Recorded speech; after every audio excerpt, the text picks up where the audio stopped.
जी हाँ, इस वक्त पूरा देश कोरोना के खिलाफ सबसे बड़ा युद्ध लड़ रहा है। राहत की बात यह है कि हजारों लोग हर दिन उस अदृश्य बहुरूपीय वायरस को हराकर जिंदगी की जंग को जीत रहे हैं। इससे इस बात की उम्मीद बनती है कि आज नहीं तो कल इस लड़ाई में जीत हमारी ही होगी। मगर शुरुआती विजय के बाद छोटी सी लापरवाही उस खतरनाक वायरस को पलटवार का मौका भी दे सकती है। हमारा मकसद आपको डराना नहीं बल्कि सावधान करना है, क्योंकि कई लोग कोरोना से जंग तो जीत रहे हैं मगर उसके बाद उसका एक साइड इफेक्ट उनकी जान लेने पर तुला हुआ है।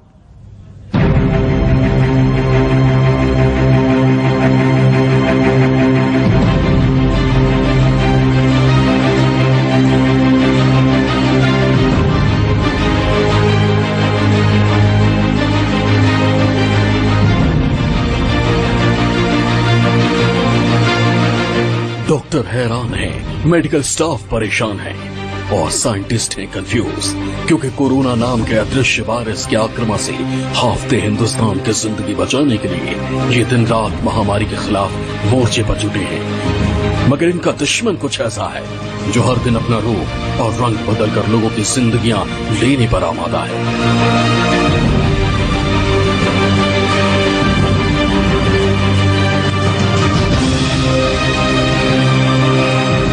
ताजा मामला मध्य प्रदेश का है, जहां अस्पताल में भर्ती 2 लोगों ने कोरोना से जंग जीत ली। न तो उन्हें बुखार था और न ही सांस लेने में कोई दिक्कत, यहां तक कि उनकी कोरोना रिपोर्ट भी नेगेटिव आ चुकी थी।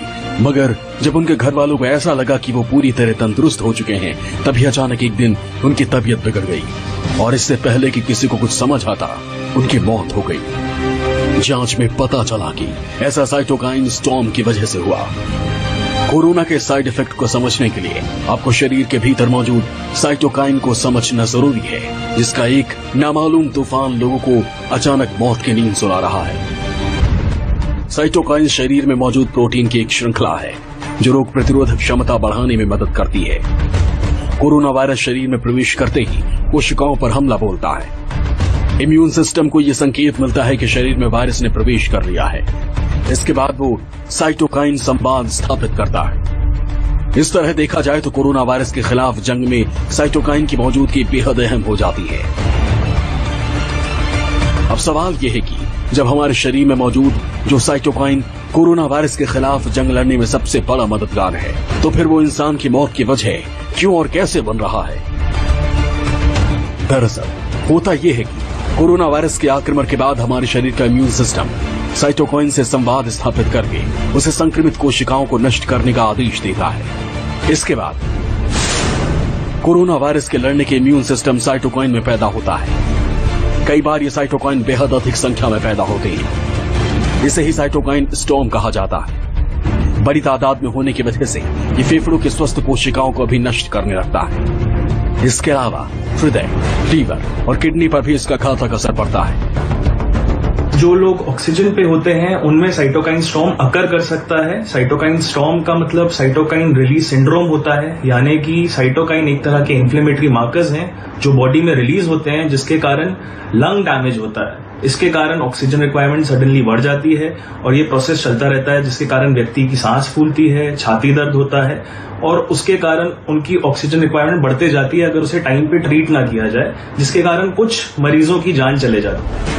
साइटोकाइन स्टॉर्म इसलिए घातक है क्योंकि शरीर पर इसका हमला उस वक्त होता है जब मरीज को ऐसा लगने लगता है कि वो कोरोना वायरस के खिलाफ जंग जीत चुका है। जब तक उन्हें शरीर के भीतर हुए एक और अदृश्य आक्रमण का पता चलता है, तब तक साइटोकाइन स्टॉर्म का घातक वार शरीर की कई जरूरी अंगों को बुरी तरह प्रभावित कर चुका होता है। इसकी वजह से तेज बुखार और शरीर में खून जमने जैसी स्थिति पैदा हो जाती है। साथ ही श्वेत रक्त कोशिकाएं हेल्दी सेल्स पर भी हमला करने लगती हैं।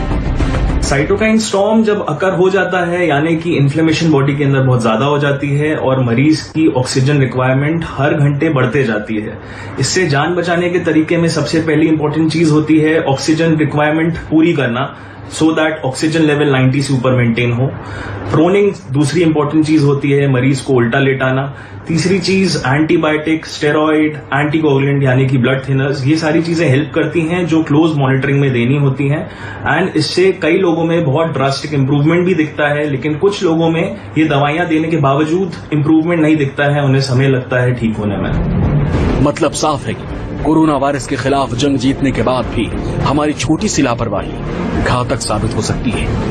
ऐसे में जरूरी यह है कि वायरस के आक्रमण से उबरने के बाद भी डॉक्टर्स की सलाह के मुताबिक अपनी सेहत पर लगातार निगाह बनाए रखिए। Bureau report, News 24।